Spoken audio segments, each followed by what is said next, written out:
आकाशवाणी केंद्र भोपाल से प्रस्तुत हैं प्रादेशिक समाचार। पहले मुख्य समाचार। प्रधानमंत्री नरेंद्र मोदी ने कहा, नए कृषि कानून का लक्ष्य देश के छोटे और सीमांत किसानों की आकांक्षाओं को पूरा करना है। प्रधानमंत्री ने भरोसा दिलाया कि न्यूनतम समर्थन मूल्य और कृषि उपज विपणन समिति की मंडियां जारी रहेंगी। लोकसभा में राष्ट्रपति के अभिभाषण पर धन्यवाद प्रस्ताव पर चर्चा शुरू। उत्तराखंड के उपद्रवग्रस्त क्षेत्रों के राहत और बचाव कार्य में पूरे जोरों शोरों पर लगी है सरकार। चेन्नई क्रिकेट टेस्ट मैच में इंग्लैंड ने भारत को 420 रन का लक्ष्य दिया। जवाब में चौथे दिन भारत ने एक विकेट पर 39 रन बनाए।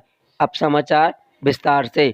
प्रधानमंत्री नरेंद्र मोदी ने जोर देकर कहा कि नए कृषि कानून से देश के छोटे और बहुत छोटे किसानों का विकास होगा। संसद में दोनों सदनों के समक्ष राष्ट्रपति ने अभिभाषण पर धन्यवाद प्रस्ताव का आज राज्यसभा में उत्तर देते हुए श्री मोदी ने कहा कि नए कृषि कानूनों का उद्देश्य देश के 12 करोड़ छोटे और बहुत छोटे किसानों की आकांक्षाओं को पूरा करना है।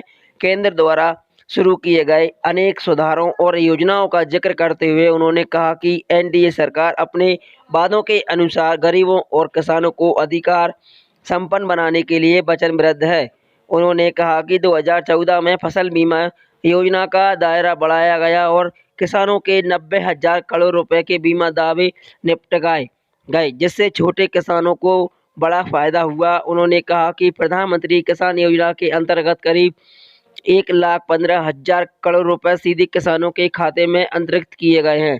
श्री मोदी ने कहा कि बड़े और अधिक फायदेमंद बाजारों तथा किसानों की बहुत पहुंच बढ़ने के लिए सरकार ने किसान रेल और किसान उड़ान जैसी योजनाएं शुरू की हैं।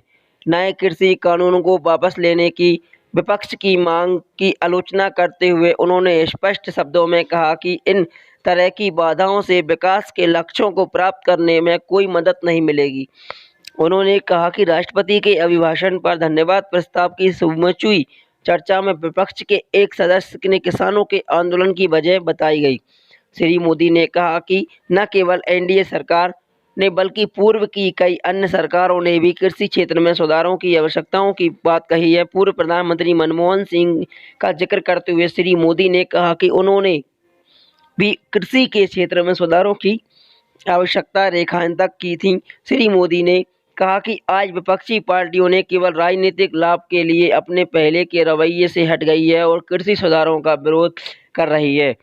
उन्होंने कहा कि कई राज्य सरकारों ने अपने यहीं इसी तरह के कृषि सुधार पहले के लिए कर दिए गए हैं। सहकारी डेयरी क्षेत्र का उत्पादन देते हुए श्री मोदी ने कहा कि और दुग्ध उत्पादन करने वाले किसान अपने उत्पादन को देश में कहीं भी बेच सकते हैं। प्रधानमंत्री ने किसानों को भी इसी तरह की सुविधा दिए जाने की आवश्यकता पर जोर देते हुए उन्होंने कहा कि नए कृषि कानून बनाने का उद्देश्य यही है कि श्री मोदी ने कहा कि जब पूर्व प्रधानमंत्री लाल बहादुर शास्त्री ने देश में हरित क्रांति की योजना लागू की थी, उनका भी यही तरह का विरोध हुआ था। प्रधानमंत्री ने कहा कि किसानों को खास तौर पर पंजाब के किसानों को गुमराह करके आंदोलन करने के लिए भेजा गया है। सिख समुदाय के लोगों के शौर्य और बलिदान का उल्लेख करते हुए उन्होंने कहा कि राष्ट्र सिख समुदाय के देश के प्रति योगदान का सम्मान करता है। आंदोलन चलाने वालों पर कटाक्ष करते हुए श्री मोदी ने कहा कि आज आंदोलन जीवी नाम का एक नया वर्ग पैदा हो गया है जो आंदोलनों पर फूल रहा है। कोविड महामारी के खिलाफ देश में संघर्ष का जिक्र करते हुए प्रधानमंत्री मोदी ने कहा कि अनजान दुश्मन से निपटने में सारा भारत एकजुट है।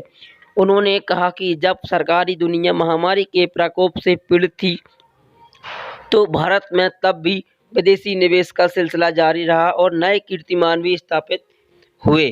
प्रधानमंत्री ने संसद के दोनों सदनों के समक्ष राष्ट्रपति के अभिभाषण के लिए उनके प्रति आभार व्यक्त किया और कहा कि इसमें कोविड महामारी से निपटने में राष्ट्र के बहादुरी से किए गए कार्यों के हर पहलू का उल्लेख किया गया है। उन्होंने कहा कि हाल ही में देश के सामने जो चुनौतियां उत्पन्न हुई हैं उनमें आत्मनिर्भर भारत के लक्ष्य को हासिल करने के लिए राष्ट्र की प्रतिबद्धता शामिल हो। तो उन्होंने कहा कि कोविड महामारी के दौरान भारत औषधि के मामले में विश्व का केंद्र बन गया है और उनके 150 से अधिक देशों में जीवन रक्षक दवाइयां सप्लाई की गई हैं।